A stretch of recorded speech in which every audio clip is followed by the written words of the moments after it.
So the first bill we'll be hearing this morning is House Bill 1109, and Representative Rung, if you could. Capital public hearing. So I open a public hearing on House Bill 1109. Get Gavin. Welcome. Thank you, everyone. For the record, my name is Rosemary Rung, and I represent Hillsborough 12, which is the town of Merrimack. And we're probably all feeling a little deja vu because I was here 2 years ago for a nearly identical bill, and it had passed the House, it passed the Senate, but on its way to the governor's office, the organization that we had partnered with, the National Eating Disorders Alliance, had disconnected their helpline. And so it really made the bill moot. So the governor vetoed it appropriately. And, you know, we licked our wounds, went home. And that summer, I got a call from Joanna. I'm going to get her last name right. I'm calling her Joanna. I always forget her last name. She's from the National Alliance. Her name's Joanna Kendall, and you probably got a letter from her. I think she emailed it to you. But she founded and she runs the National Alliance for Eating Disorders, and she was very eager to offer their helpline because of the seriousness of eating disorders and you know, all of the negative outcomes that they produce. So we vetted her because I didn't want to have to go through this again. And I'm very, very confident that they're very stable, they're growing, they're expanding their hours. The phone is answered by real therapists. I know there's a lot of people here to speak on the bill, so I'm going to let them go. You've got Joanna's letter. The only thing I do want to say is I want to thank the House Education Committee. They worked really hard on this bill to make sure that it was something they could support. They made a couple amendments to it, and you'll see that they used the opportunity to correct the name of the Suicide and Crisis Helpline. And I think that's about it. But it did pass the House committee. I think it was a near unanimous vote. And then it passed the House on consent. So I ask that you support it, and if you have any questions, I'd be happy to take them. Any questions from the committee? Seeing none? Thank you. Thank you.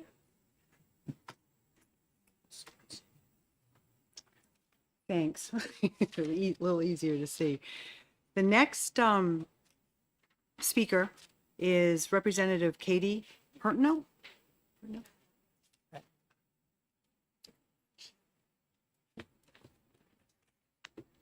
morning, and thank you.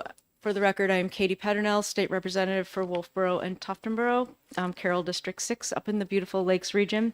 As you just heard, a similar bill to House Bill 1109 was vetoed last year, but we are assured by the sponsors of this year's version that the National Alliance for Eating Disorders Helpline will be free of any of the concerns from last year and will be increasing their timeline for availability. I agreed to support this bill with my amendment because the review of RSA 193J2A demonstrated that before that RSA requiring the inclusion of the National Suicide Prevention Lifeline on student ID cards actually took effect, the name of the lifeline had already changed to include crisis prevention. Crisis prevention includes eating disorders. I sponsored the amendment to ensure the update to the change in name and number for the Suicide and Crisis Lifeline with only the 988 number included. My concern ultimately is that even though both the proposed legislation and 193J2A Roman numeral 4 require schools to verify that the name and number of the lifeline are accurate, this is a moving target that the general court is not necessarily equipped to keep pace with. As we saw last year with the concerning situation that occurred with the other eating disorder helpline, I hope that the very students we intend to help with this legislation are not unintentionally harmed with an ineffective helpline number listed on their ID cards. Any questions from the committee? No? No? Thank you. Next speaker is Representative Margaret Dry.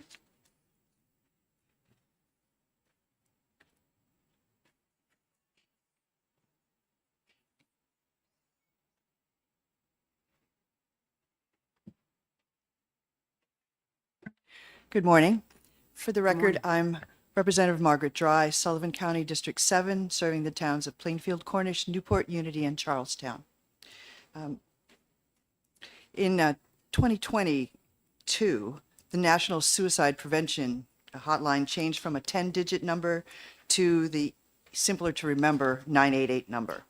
The next year, in 2023, it expanded its services and became the Suicide and Crisis Lifeline. It offers 24/7 calls, chat, and text access. The trend in social services is to reduce 10-digit phone numbers to 3-digit numbers whenever possible. Think 911, 211, 688. The National Alliance for Eating Disorders helpline right now is open from 9 a.m. to 7 p.m. Monday through Friday. When it's not manned, callers can email the organization. And on the handout that I have is just a thing that I carry around as an EMT, which lists the Sullivan County Center for Recovery Resources list of contact information for multiple social service agencies, each one worthy of a place on an ID card. I believe that a person in crisis calling a helpline should get a live person on the other end, which is what 988 offers. Well, that live person can then triage the call and hand it off to the best agency to handle the problem. The current statute provides that that number, 988, be on the ID card, although its official title needs to be updated, hence the amendment that we have. I support keeping the current requirements with that update because it keeps the thing simple, a 3-digit number, and it's available 24/7 with a live human being. Thank you, and I'll take any Thank you. questions. Any questions? Okay. So are you opposing the addition of the eating disorder hotline with its 800 number and just make the update relative to 988? Thank you for that question.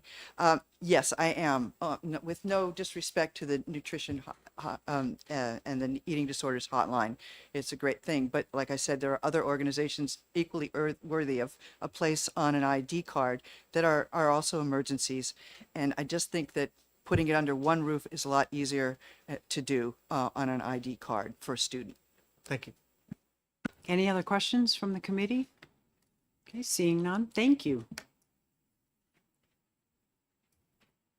Next speaker is Representative Hope Damon.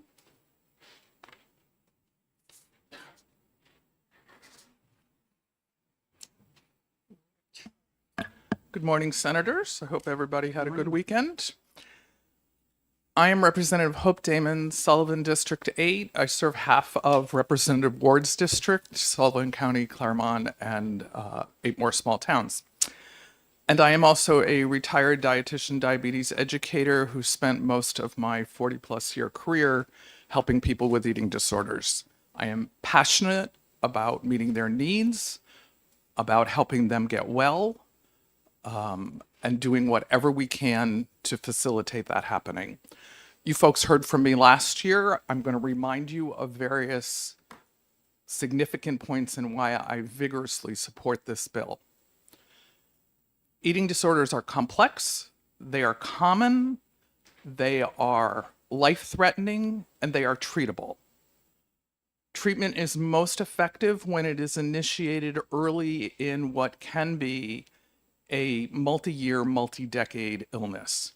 As you might appreciate, the behaviors and thought process of the person with an eating disorder, the more entrenched that becomes with years of illness, the more difficult it is to change, and the more physical, psychological, and life influence there is.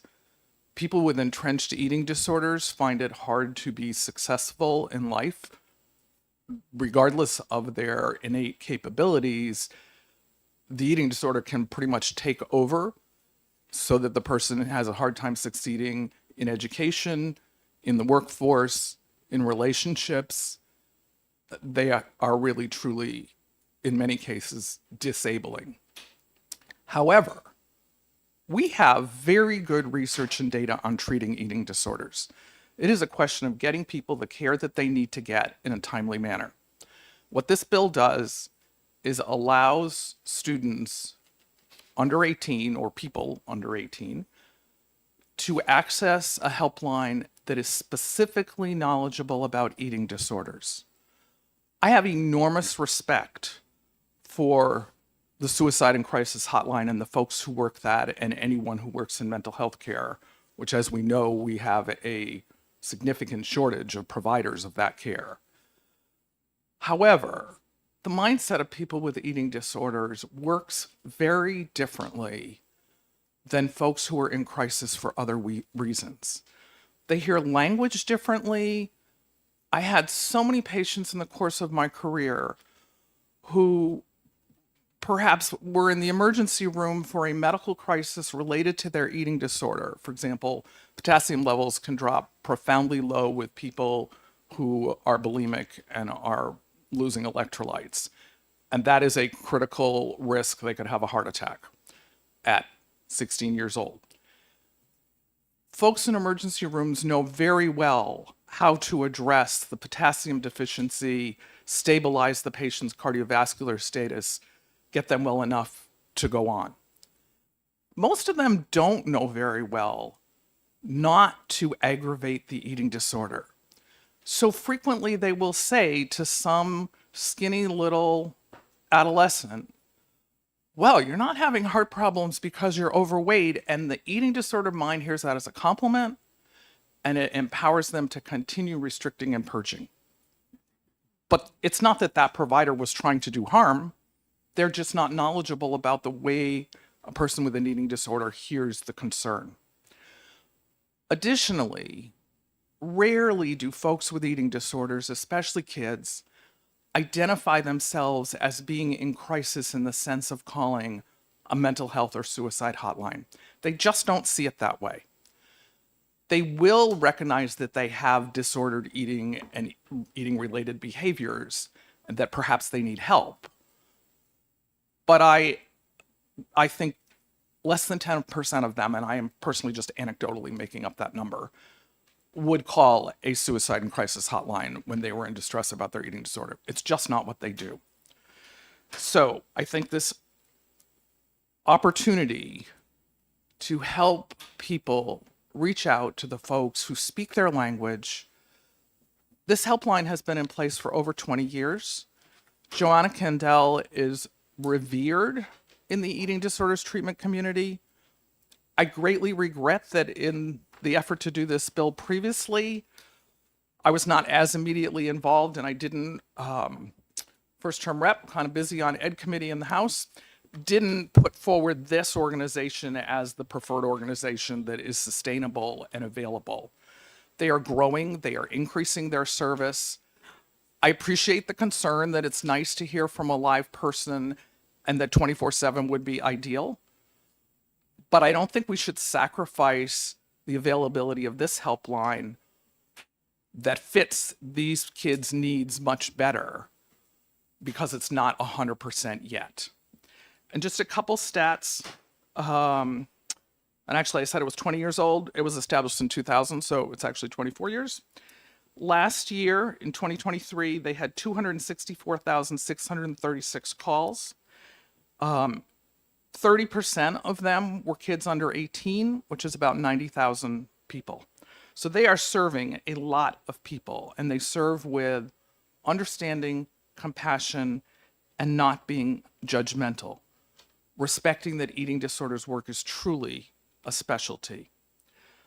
The last thing I would note is this bill passed House Education 19-1 after much process and discussion, an agreement to make the bill better by updating the terminology for the suicide and crisis hotline. So I hope that you folks can put this forward and get it where it belongs on the back of the cards and save kids' lives. And one last thing, another benefit of having it on the cards, students who don't have eating disorders also see this, and they too can reach out to find out how to help their peer get help. And occasionally, maybe more than occasionally, a parent will see this on the ID card. And a lot of students who have eating disorders have parents who have eating disorders. It's quite common. Thank you very much for your time, and I'm happy to take questions. Thank you, Representative. Any questions?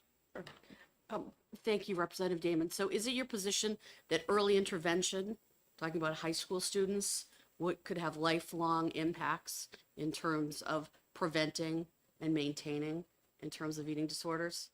That is correct, and it is well documented in the research. Okay, thank you very much. Senator Lang? So I'm looking at their hours of operation, and it's Monday through Friday, 9 to 7. At the present, Eating disorder hotline. A vast majority of that time, 75% it looks like roughly, students are in school. They're not, and schools have a pretty strong policy about cell phone use. And then on weekends, they do email. And if you have a teenager, you know that they laugh if you talk about email because they generally don't do email. Is there any concern that this dilutes the effort in that having a single number that's manned 24/7 gives a focus for children, and maybe emphasizing that 988 will also support this rather than put a second number up there that, like, 75% of the time they're open, they're not available because they're in school? thank you for the question. Valid concerns. I would frame the availability a little differently than you did, Senator. High school students are in school until 2:30 max.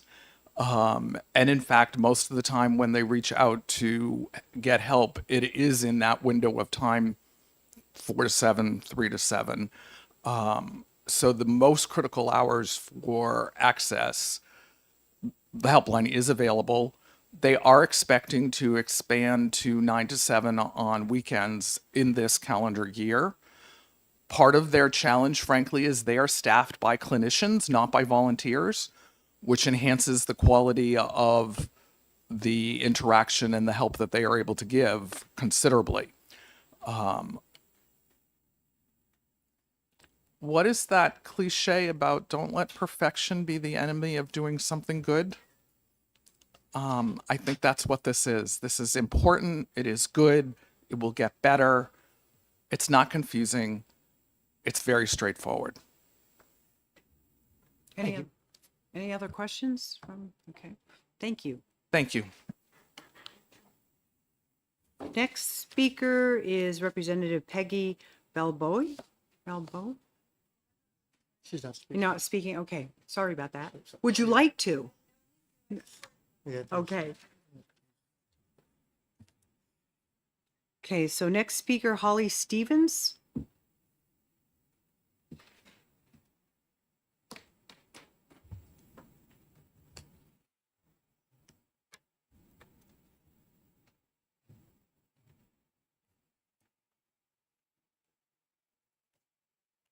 Welcome. Welcome. Welcome. Thank you. You're welcome. You're here. Yeah. My name is Holly Stevens. I'm the Director of Public Policy for NAMI New Hampshire, the National Alliance on Mental Illness. NAMI New Hampshire is a nonprofit grassroots organization whose mission is to improve the lives of all people impacted by mental illness and suicide through support, advocacy, and education. On behalf of NAMI New Hampshire, I'm here today to speak in support of House Bill 1109 as it came out of the House. NAMI New Hampshire applauds the efforts of both the House and the Senate for passing House Bill 35, which was last year, believe it or not. Seems like it was a long time ago, but it wasn't. And one of the hardest phone calls that I had to make last year was a call to the governor's office saying, you need to veto this bill because they decided to replace their volunteers with a chatbot, and the chatbot was giving really bad advice to the people that were calling the hotline, and then they later disbanded. So that was like I said, one of the hardest phone calls I had to make. But we were pleased that Matthew Brown asked for this legislation to be brought back with a different partner. We are confident in speaking. We were on a call with the new partner to do this last summer. And they are committed to, one, always having trained clinicians on the phone, as well as trying to get their hours expanded. I know that that's a concern but they're building and they really want to have a hotline that is open as long as possible. An estimated 9% of Americans will experience an eating disorder in their lifetime. And those who do have a significant risk of mortality. Each year, 10,200 individuals die due to an eating disorder. And individuals with an eating disorder are 2 to 11 times more likely to attempt suicide. Excuse me. We know that 22% of children and adolescents have unhealthy eating behaviors that could lead to an eating disorder. And we also know that only about 20% of them seek treatment for the symptoms that they are experiencing. And to address these critical statistics, we really believe that it's imperative that this bill pass. As you've heard, but I do want to reiterate, we have also heard from young people with an eating disorder, with eating disorders, who have said that they don't see it as a mental health crisis, as somebody with depression would see their illness as a crisis and say, oh, I call 988. They just don't see it that way. And so while, yes, you could have a helpline for every mental health disorder under the sun listed on an ID card, we get that, we understand that.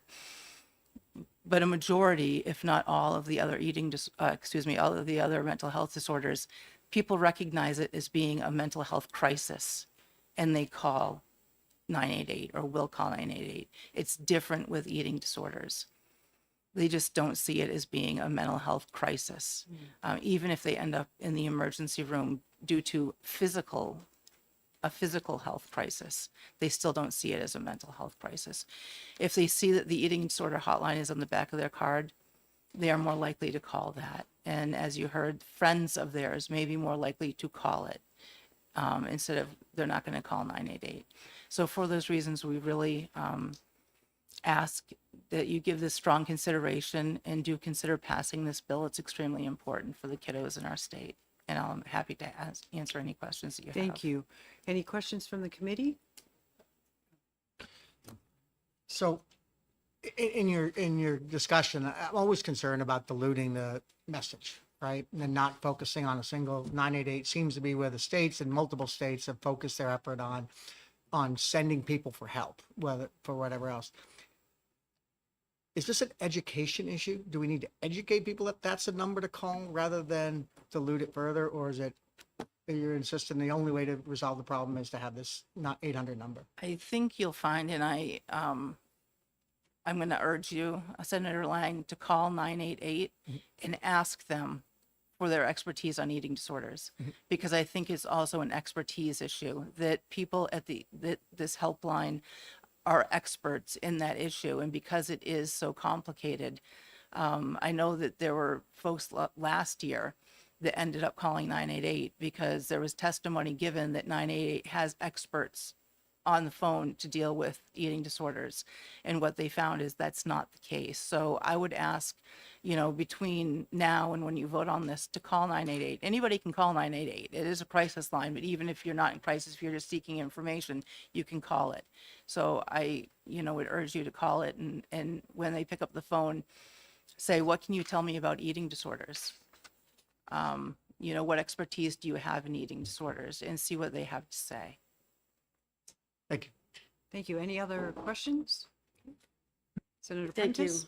Thank you, Senator Gendro. And thank you for taking my question, Holly, but I think you might have already answered it because I remember the testimony from when we talked about this last year and the idea, or one of the, not the idea, the principles in bringing forward the separate line with expertise is it's not that 988 won't handle, I've got their SAMHSA Lifeline information up right now, won't handle a crisis, but that's just going to be another step for a referral, instead going straight to the source, instead of asking people to call 988, sending them to the exact, like where they'd ultimately be referred to.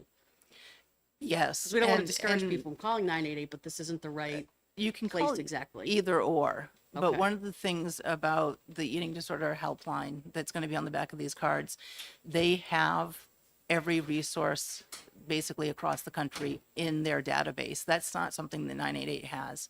988 might refer to a therapist, might refer to the mental health center, but they don't have the specific programs and the specific resources tailored to eating disorders. And I think that that's the difference. Yes, they are there to help, and they will help somebody who calls with an eating disorder. It's not that they won't. It's just that they don't have the same expertise to really guide the person to the treatment that they need. If that Yeah, thank you. answers your question. Follow up? So again, I go back, is it more appropriate to have the eating disorder partner with 988 so those resources are available? So again, we have a single point of contact, a single location to get to and have access to those resources, or have a whole separate number? That, thank you for the question. I don't have the answer to that because I can't speak for the folks that answer the 988 lines to see whether they would be able to or would want to join up and partner with the eating disorder helpline. Any other questions from the committee? Seeing none, thank you. Thank you very much. Appreciate it. So our next speaker is Joshua Christopher Fontaine.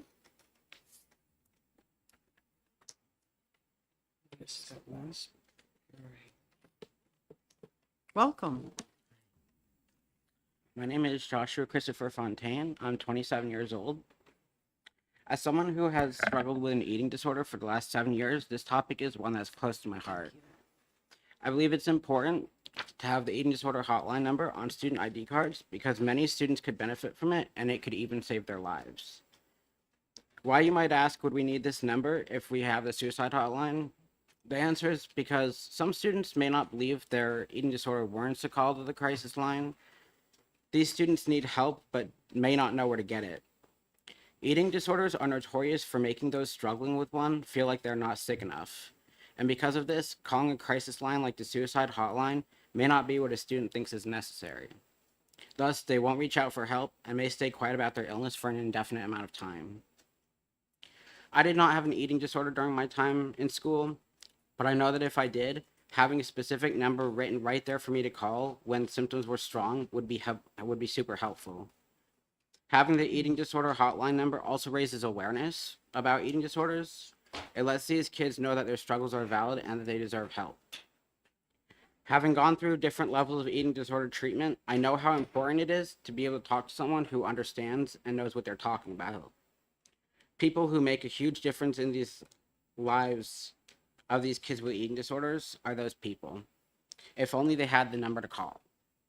In closing, I ask that you please truly consider adding the eating disorder helpline to the ID cards of those in grades 6 through 12. Don't let these kids down. Let's fight eating disorders together. Any Do you want to questions? take some questions, Joshua? First of all, thank you for your courage and willingness to come here to testify. I appreciate that. Any questions from the committee? Seeing none, thank you. Our next speaker is Representative Heath Howard.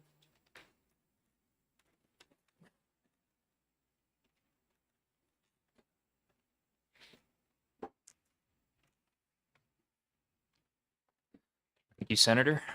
My name is Representative Heath Howard. I serve the District of Stratford 4, the towns of Stratford and Barrington. I support this legislation as a co-sponsor. I believe that it is a very important bill for a few reasons. As a complementary helpline to the 988 number, I think that this is especially important because of the threat that eating disorders have to a young person's life. Eating disorders are the most deadly mental health disorder there is. It's something that is preventable, and despite that, we have around 5% of everybody who has an eating disorder end up passing away. And I think that this complementary number is important to highlight the importance of getting that early treatment in advance so that we can avoid as many of these fatal situations as possible. And I think that in terms of when we're looking at these eating disorders, they oftentimes affect younger people significantly more than people who are later on in life because of the fact that they're developing and their bodies are changing, and restricting food prevents their body from developing properly. So there's a physiological component to the importance of this helpline in making sure that we can ensure that every single student in the state gets the nutrition that they need so that they can live a prosperous life. As somebody who, close to me, developed an eating disorder in high school, they struggled significantly and still deal with health concerns and problems related to the fact that they were not getting proper nutrition and have to deal with some of the health repercussions because of that. And if we can help other students in avoiding that, I think that that is essential. Thank you. I'm open for any questions. Thank you. Any questions from the committee? Comments? Okay. Thank you. Thank you. This looks like the end of those that have signed up that want to speak. Is there anybody in the audience that would like to speak that didn't sign up?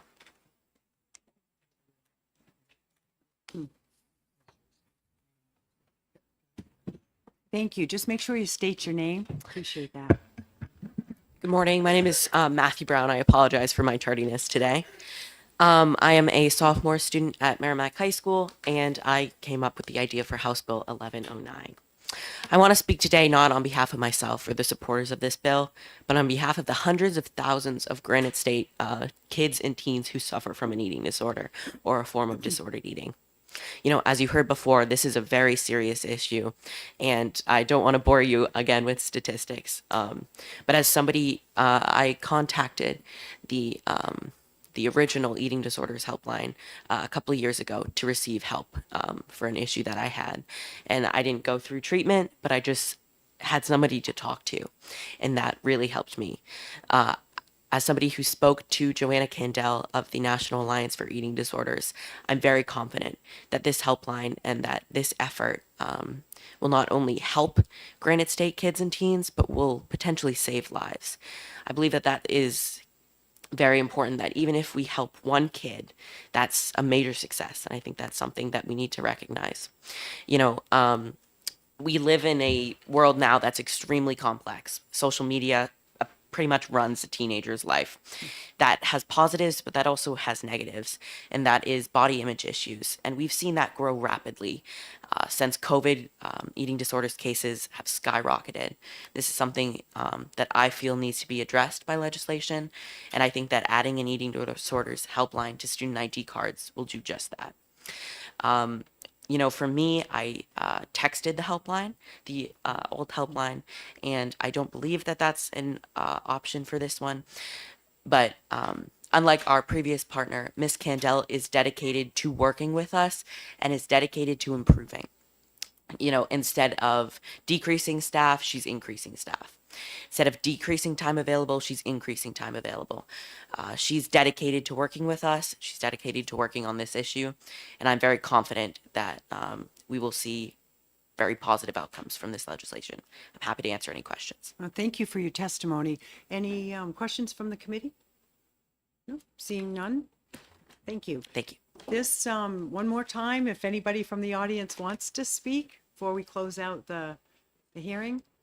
Okay, seeing none, this closes the hearing on Senate Bill 1109. Helps bill. Oh, House Bill. Did I say Senate Bill? Oh, okay, House Bill. Okay.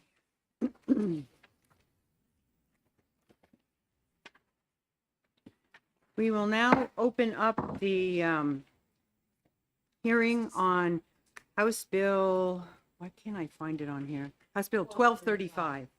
Thank you. Start off with him. So our first speaker will be Representative David Rochford.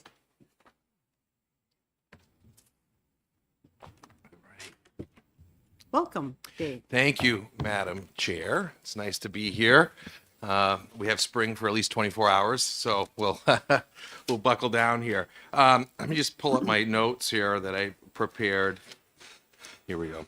So I want to thank you for for this time and letting me speak this morning. I'm going to be brief because I have to introduce another bill across the street here in a few minutes. But I don't think that this is going to take a whole lot of time because this bill essentially has one word. Actually, it's eliminating one word in the law. 2 years ago, the legislature passed a bill that requires student school board members on school boards in the state of New Hampshire. And just a little background, I think we've all been asked to introduce bills or do things that we may not know a whole lot about, but we do them because they affect our constituents and our communities, and that's exactly this bill. I was approached over the summer by a teacher in our school district who brought up this bill or the current law that requires students to be on school boards. And he said, that's great. We support that. And I think he may have actually written the committee on this. But the problem is when you get into smaller schools, Littleton is one of those schools. The school I graduated in, Whitefield, is one of those schools where there's not a whole lot. When you take the kids that are doing sports, that are working after school jobs, that are in drama, that are in dance, and other things, with the smaller schools, there's not a whole lot of pool to pick from. For example, my daughter graduated from Littleton High School last year in a class of about 33 people. So the problem that they were having with the law, implementing the law, was that the requirement was that the student representatives, now there can be more than one representative, but even when you get into a small school like ours, that still doesn't help a whole lot. But the requirement was that all the student members of the school board had to attend all school board meetings. So if you're juggling a full schedule, like the students that would be appropriate and would be interested in filling these positions are the students that are juggling a lot of things. They're involved in extracurriculars, they're involved in work, things like that. So the requirement that they attend all the school board meetings is resulted in them having a hard time getting participants. So this bill just eliminates the all. That's the only change it makes to the current law. The students are still elected by the student body. They still have the ability to attend most of the school board meetings as far as the privacy and whatnot. They aren't voting anymore, but it eliminates the requirement to attend all the school board meetings. So the kids can work, they can have a summer vacation, they can do the things that that kids do. So that's all there is to the bill. I wish they were all this easy, and I'd be happy to answer any questions if you had them. Any questions for the committee? Okay. Senator Prentice? Thank you, Senator Gendro. I actually think I might have already figured this out. So thank you for taking my Sure. question. When you first opened your comments, I thought I heard you say that this would eliminate the requirement for a student to be on the school board, but then you went to, it's just for attendance, and it's clear in the legislation. So I just wanted. Exactly. They're still there. They're not. There's no elimination of the requirement to have student school board members. Okay. What eliminates is that those student school board members have to attend every single school board meeting, so they can do it according to their, and they can. And it also is leaving the provision where we can have more than one student Instead of representatives. three. Yeah. Yeah. So they can juggle. The alternate, put into a cycle which ones they attend. So this just gives a little more flexibility. Really is geared to the smaller schools. I don't think Merrimack High School, where the student was just from, or Bedford or Concord, probably have this problem. But Littleton High School, where they're graduating 30 kids, Colebrook, some of the other smaller schools, I think this would be more geared towards. That's great. My, if I may, my daughter Phoebe was when she was a senior, she was the elected representative from the student body to the school board. Oh, that's and great. even in Lebanon, where the class might be a little bit bigger, Yeah. with everything else, it was a challenge, but she did really enjoy and got a lot out of the role. So thank you Yeah. for bringing this forward. Thank And you. thank you for taking my question, clarifying. Any other questions? Okay. Thank you, All Representative right. Thank Rochford. you. Have a good day. You too.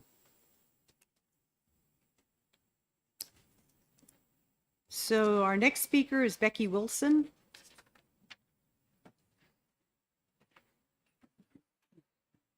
Good morning. Good mornings, Madam Chair and members of the Senate Ed Committee. It's nice to be in front of you. Becky Wilson from the New Hampshire School Boards Association. We're not taking a position on this bill, but we did want to provide the same information to you that we've provided previously on this bill, and give a little situational context, I think, although the sponsor has already addressed some of that. Over the past year and a half, 2 years that this original bill has been put into place, we have, in conjunction with the New Hampshire School Administrators Association, been providing student school board representative training to our student school board representatives, along with local board members and superintendents. Our last training, we had almost 50 student reps present at that training. It's been very helpful. We've gone over topics like roles and responsibility of school board members, how to develop and present a report to the school board, collaborative opportunities between the students, and that's been really a great way to sort of elevate student voice on the student school board rep platform, and that's been very helpful. We have heard, though, and not just from smaller districts, some of our bigger districts and some of our cities, quite honestly, that operate a little bit different, that might have a board of school committee with multiple committee meetings on top of the regular school board meetings, that sometimes having just one person can be a challenge. This bill, I think, as the sponsor mentioned, would allow the student body to elect up to 3 per high school, which would give them some latitude in terms of covering things like committee meetings that are also quote unquote required board meetings, as well as the monthly board meeting that most student reps attend. Also, some school boards do meet every other week. They don't just meet monthly. So this would give the student body some latitude to make that decision in terms of who covers what and things like that. We have a number of school boards that already have more than one student rep. Typically, it's a junior and a senior, so that as one person sort of graduates and moves on, that person moves up and a new person can come in, and so that there's some historical knowledge on the school board from the student side in terms of that. We've also had an occasional situation where a student representative might not be able to attend a school-sponsored event for a reason that I will not name, or perhaps is not able to be on school property for a specific amount of time for some reason. We've had a couple of challenges with that because technically they're still elected members of the school board, so they have the right to attend the meeting even if they don't have the right to be at a school-sponsored event for that moment in time. So this would alleviate that concern as well.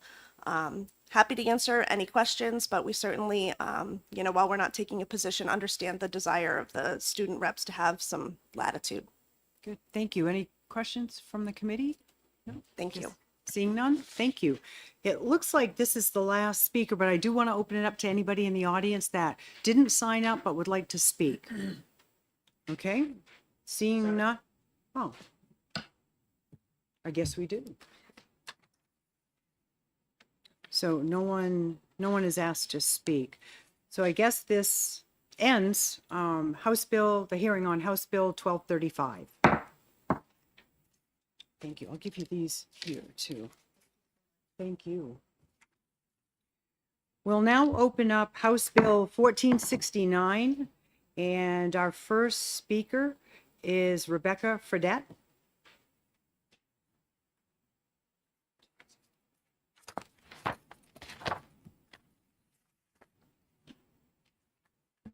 Good morning. Thank you, Senator and Good committee.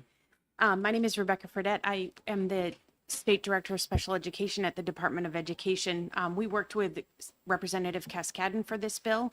Currently, there is no record retention policy for our special education information system. We need to hold on to records forever. So we are asking that we be allowed to follow the same record retention policy that school districts currently use, where they would keep the students' records up until the age of 26, unless the parent or the student ask for them to be retained until the age of 30.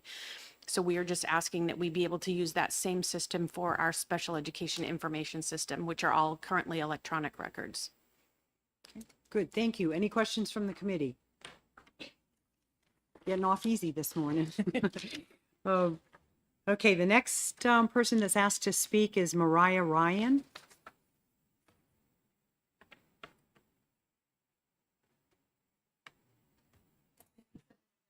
Good morning. You're right. Sorry. My name is Maura Ryan, and I'm from Londonderry, and I'm here to oppose this bill. My concern is that a lot of longitudinal data will be lost. The Department of Education currently really doesn't do anything with their statistical data.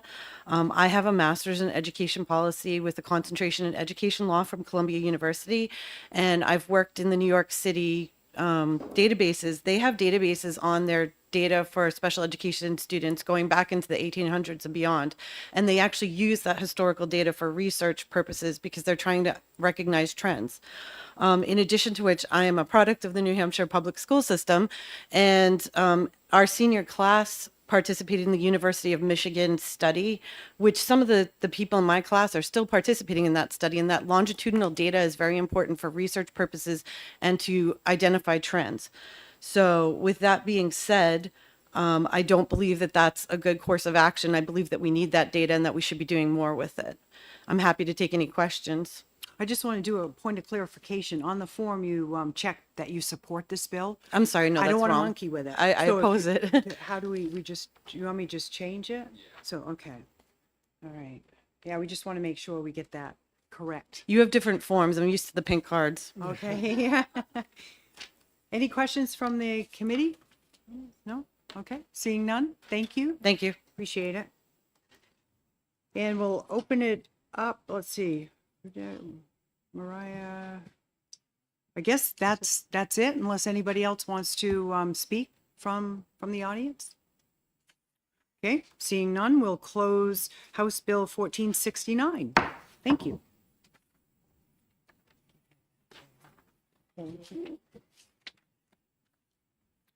And we'll open up House Bill 1524. And our first speaker will be, actually, I want to make sure that I get the person that sponsored the bill.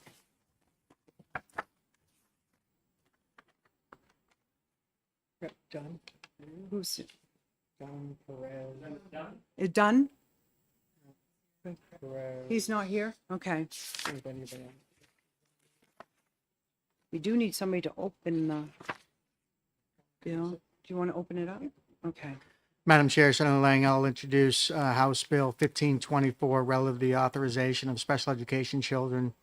I'm sorry, relative to the authorizing parents of special education children to observe in the classroom setting. Okay, thank you. So our first speaker will be Representative Margaret Dry.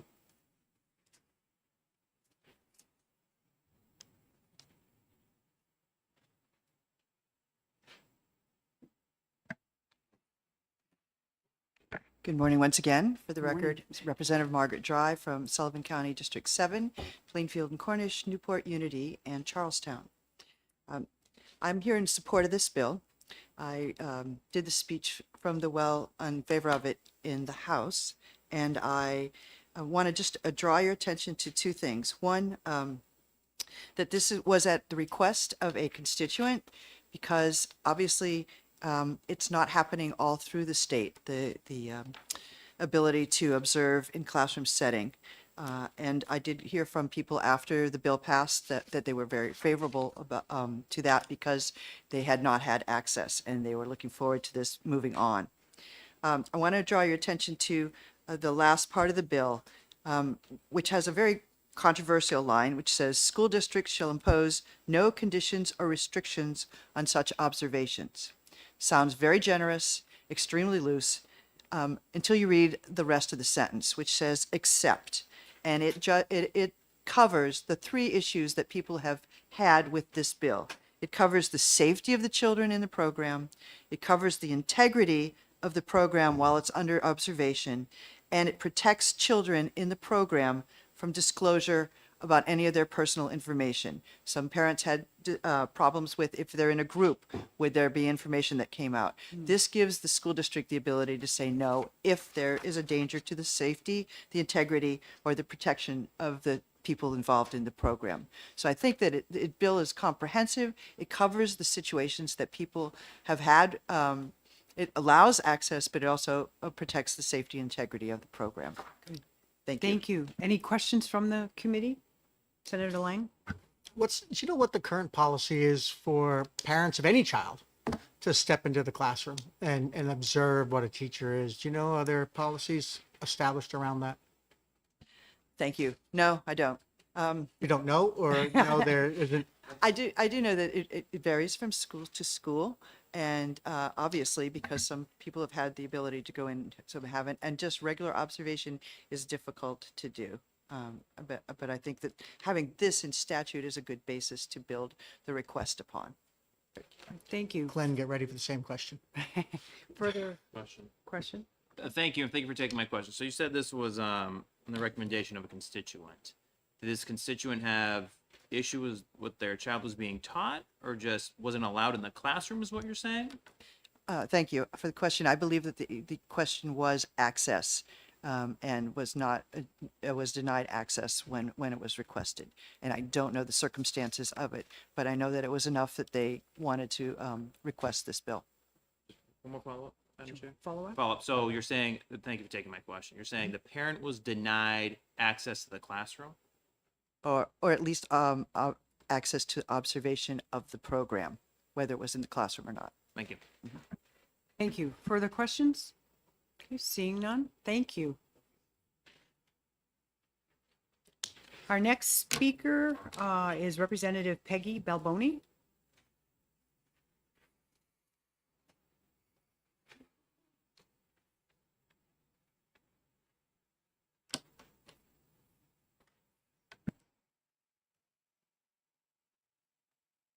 Hi, it's my first time in front of the Senate, so thank you for having me. I'm Representative Peggy Balboni, and I represent the seacoast towns of Greenland, Northampton, and Rye. Welcome. Thank you. So I am opposed to this bill because of a few reasons. Federal law mandates that schools actively involve parents of students with disabilities in the development and evaluation of their child's educational goals, including classroom observations. Public school districts already have numerous policies and procedures in place to provide reasonable opportunities for observation in the classroom. And all students, including those, or almost especially those with special needs, can be sensitive to changes in the classroom routine. And teachers should be allowed flexibility in accommodating visitors while respecting all students' individual educational needs and privacy. And regarding what the previous speaker was talking about in terms of those exceptions that are included in there, I would just add that I'm a little concerned with, I don't understand what is the definition of integrity of the program. Because I know that as a special education teacher in the classroom, it was extremely important to make sure when those classroom observers came in that I had prepared my students for that. Because the slightest change in a classroom routine can really set off and the whole dynamic of the classroom. So I'm just a little bit concerned with limiting the flexibility of the schools to be able to decide. It seems to me with reading the stipulations in there, it gives less control of when those observations can occur to the school. And so, and I'm happy to take any questions. Any questions from the committee? Senator Prentice? Thank you, Senator Gendro, and thank you for taking my question. So starting off in the beginning of your testimony, I just want to clarify, did you say that there's federal law that already requires that access be provided? You I'm just looking for clarification on that.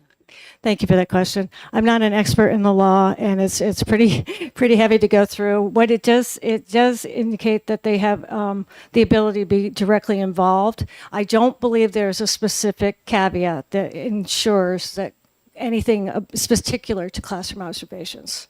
But I don't know. Maybe there's somebody behind me who can answer that better. Right. I thought when you first started testifying that you were making reference to that. I want a clarification. I was making reference to it because it doesn't exclude them. Okay.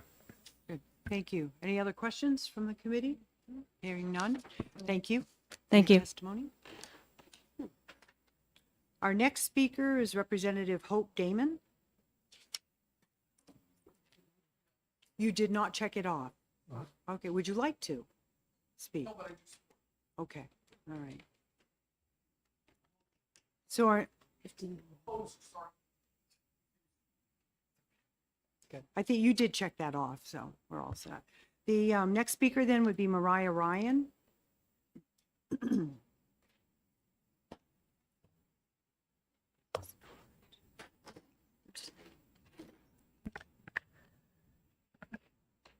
morning again. Good morning. Thank you for hearing my testimony. My name is Maura Ryan, and I actually know the constituent who requested this bill. Senator Dunn is my representative.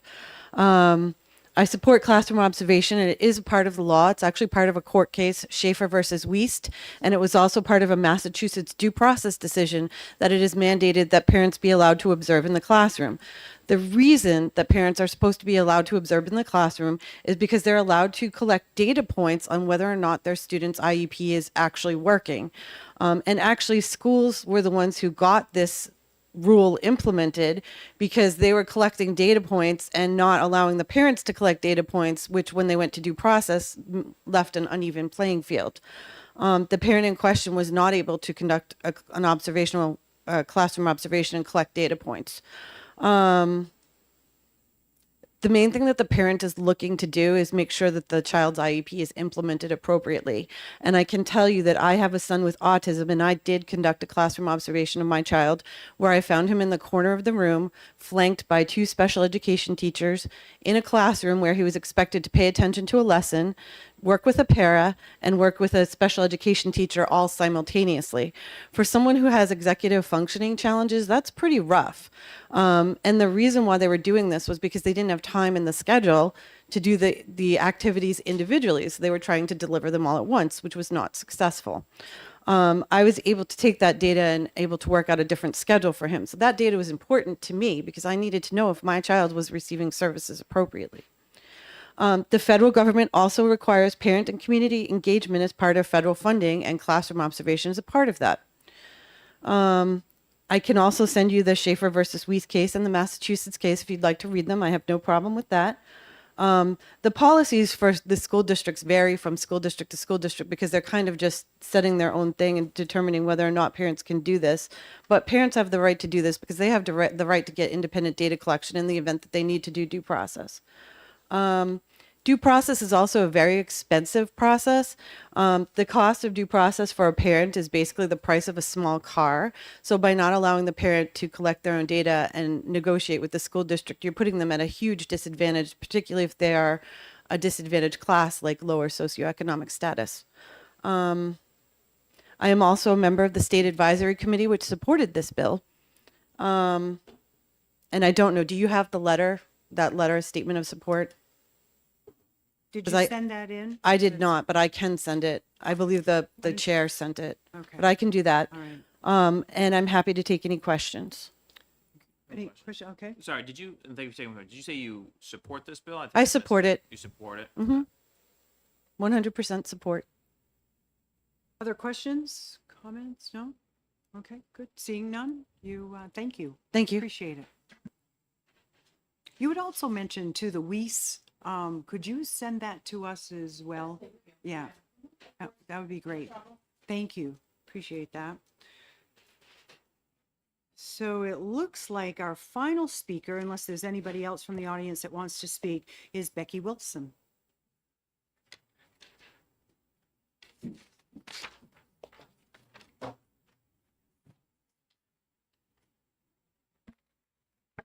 Good morning again. Good morning again. Thank you, Madam Chair, members of the Senate Ed Committee. For the record, I'm Becky Wilson from the New Hampshire School Boards Association. We are not taking a position on this bill per se. We just wanted to offer some information that might be helpful in the committee making their decision moving forward. As you've already heard, parent observation is already addressed in the IDEA rules as well as FERPA rules. There was a letter from the Office of Special Ed Programs in 2004 that states that parents and school districts must work together to meet the needs of both parents and schools, including providing opportunities for parents to observe their children's classrooms and proposed placement options. However, that letter does allow flexibility and latitude for districts and families to work together to create opportunities that meet the needs of both of those parties. Respecting students' privacy and confidentiality under IDEA is of the utmost importance. A lot of times in these programs, you have to consider not only the student that the parent is wanting to observe, excuse me, but also the other students that might be present at the time and what their needs for confidentiality are as well. Timely is not defined in this bill. I don't know if that is something that could be considered in terms of offering parents a timely observation opportunity. In addition, every school district in New Hampshire is required to have a special ed policy and procedures manual at the district level that outlines special ed policies and procedures in that district for them specifically. Section 5 is specific to addressing parent involvement. It might be possible that shifting from a policy to shifting to looking at some sort of requirement for that section of the policies and procedural manual might be a place where that could be addressed at the individual district level in terms of how they offer opportunities for parents to observe in special ed programs and placements. In addition, NHSBA does have several sample policies, 2 which are required already by law and 2 that are recommended in terms of visitors to the schools, special ed evaluations, and how those can be carried out in terms of looking at outside consultants coming in to observe children at the family's request, school safety in terms of visitors to the schools, and school and family and community partnerships, which is also a required policy. So I'm happy to answer any questions. Any questions from the committee? Okay, question? Thank you, and thank you for taking my question. So I just want to clarify, parents have access to their children already. Thank you for the question. Parents have access, visitors have access to the school. Every school has their own visitor policy per se, but yes, I mean, it's required under the IDEA to coordinate and collaborate with families to try to come up with ways for them to have access. It's just not a blanket policy per se, and each district can kind of tailor it to meet their needs of their district and their schools. Thank you. You're welcome. Any other questions, comments? Okay, good, thank you. Thank you. Appreciate that. Anyone from the audience that would like to speak on this bill?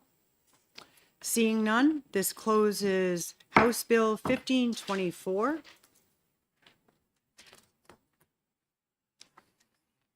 Thank you. We now open up House Bill 1695. And our first speaker is Representative Glenn Cordelli.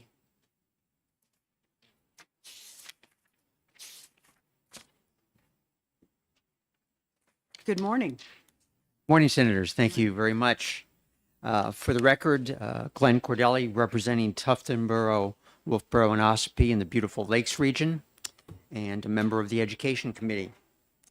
And started off by indicating that the Family Educational Rights and Privacy Act, known as FERPA, is federal law that gives parents the right to have access to their children's educational records, the right to seek to amend those records when necessary, and the right to have some control over the disclosure of personally identifiable information from student records.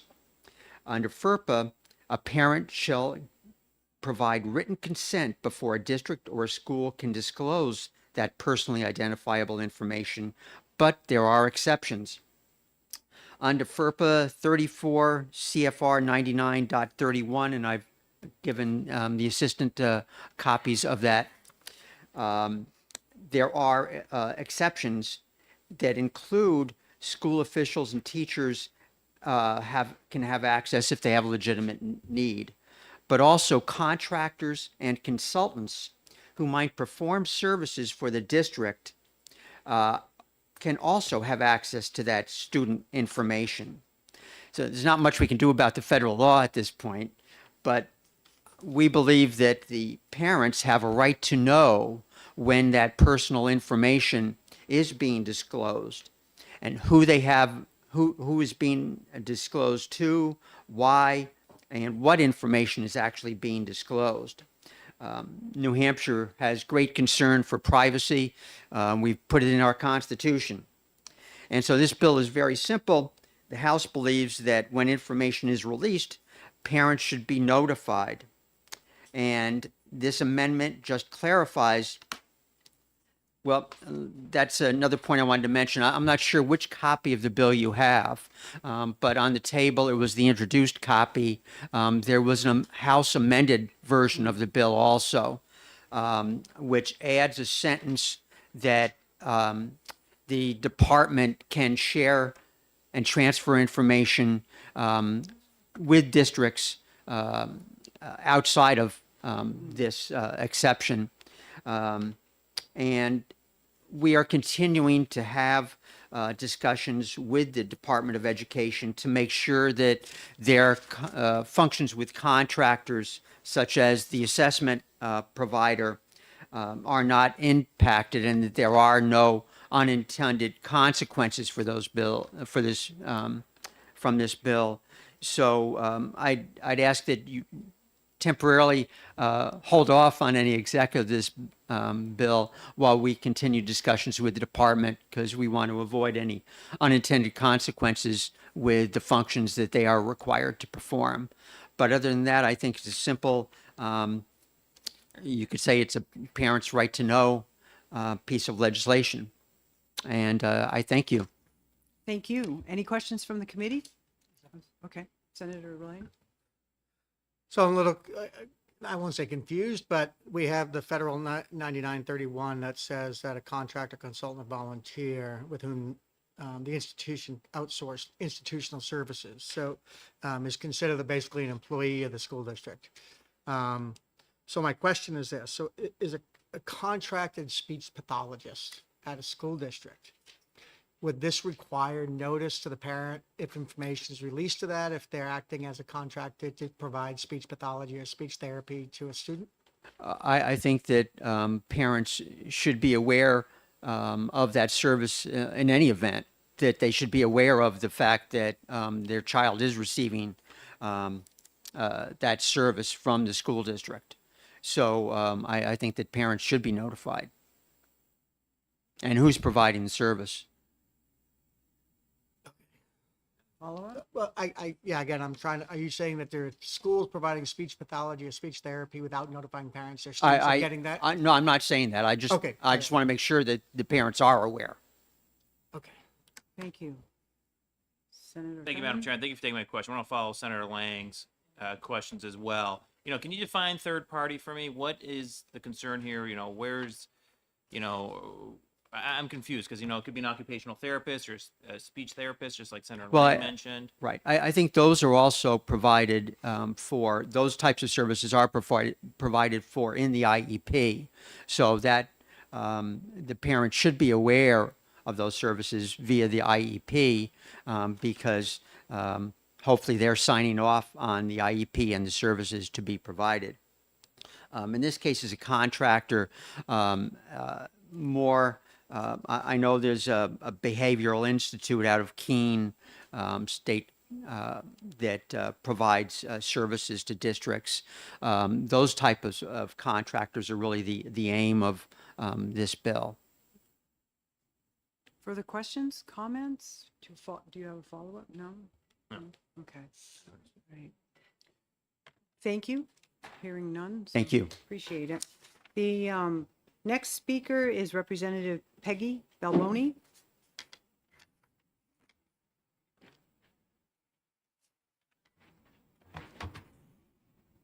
Welcome back. Thank you. I get a double dose today. Once again, Peggy Balboni, representing the towns of Greenland, Northampton, and Rye, and I'm also a member of the House Education Committee. Representative Cordelli has already given a pretty good description of what I was going to give descriptions of in terms of what FERPA requires, and he's described what the bill does, but in general. But I just want to emphasize a couple of points. The reason I'm here is because I actually had a constituent question me as to what exactly this legislation was going to do, because you've already brought up the points about if you have a student that has contracted services with a PT or an OT or a speech therapist, those services cannot be provided unless the parent signs consent. So this bill deals with two different things. It talks about consent, but now it's also requiring written notification. And one of the problems that we talked about in the committee with the bill is, does this bill mean that every time a child receives those speech therapist services, that written notification has to go out to the parent? and it isn't clear in this bill. And so my constituent had asked me other questions because somebody else asked about, what is a third-party vendor? So a lot of these questions are regarding that because a lot of schools use these vendors on a regular basis to really provide services to their students. So take, for example, PowerSchool. That is a third-party vendor. The school professional would input grade reports, nurses' visits, discipline records, IEPs. Is this subject to the bill? Screeners for dyslexia and other assessment tools that schools are required to use, like Acadience. They use Google Classroom. Does that mean that any assignment turned in by a student that has the student's name, that's personally identifiable information? Any electronic assignment submissions by email. So I guess when we were reviewing this bill, it was really unclear what it was trying to accomplish. And I think I just heard Representative Cordelli talk about a particular condition that's exempt from parental consent requirements. So basically what the bill does is it doesn't matter whether you have consent or whether you don't have consent from the ones that are exempted under FERPA, you still would have to provide written notification every time the information comes out. So again, privacy concerns are certainly important. Nobody's negating that they should be followed, but it's like the questions are, to comply with the legislation, would the school clarification is needed to determine when the school would need to send out written notification. On our committee, we suggested maybe retaining the bill at that point for interim study because no one at the department or was available to answer any of these questions that we have. And to this day, I still don't have the answers to those questions, even though I've been trying to find out the answers right now. So I think it would be definitely premature to move forward with this bill until those questions are answered. So I respectfully ask that the Senate Education Committee consider interim study to obtain a more comprehensive review of this bill with the Department of Education as to the actual impact on the school districts that will be responsible for this compliance.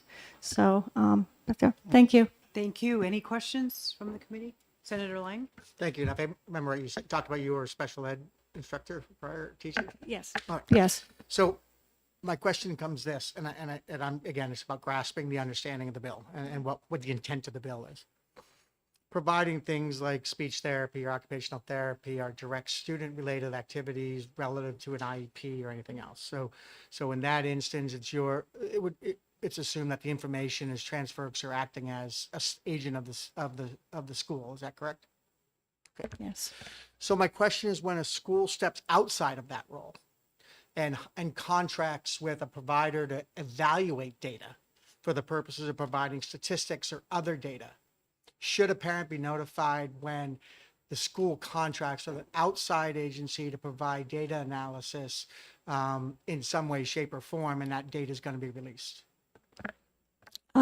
Thank you for your question. If you're asking my personal opinion on that, I think what I'm getting at, and I guess with this whole idea is that in this language there should be some determination of what you're really trying to do with here. Is that the intent of the bill? Is to put in something in place so that with these FERPA exceptions, the parent is getting that additional notification because the consent isn't required. And again, that was not made clear at all during any of our discussions with the bill. So I would think that perhaps I think that there's a big problem with the language and it really needs to be looked at. And I'm hoping that maybe, maybe somebody else that's going to come up next can answer some of those questions. Thank you. Thank you. Further questions from the committee? Okay. Seeing none, thank you. Maura, did you want to speak again? Okay. All right. So that's the last speaker. Is there anybody in the audience that would like to speak to this bill? Okay, seeing none, we're closing out House Bill, I gotta get my glasses. House Bill 1695. And that's it? Oh, yeah, we gotta adjourn. Can I, I don't need a motion. You- don't you need a agree. motion? All right, so this adjourns this hearing.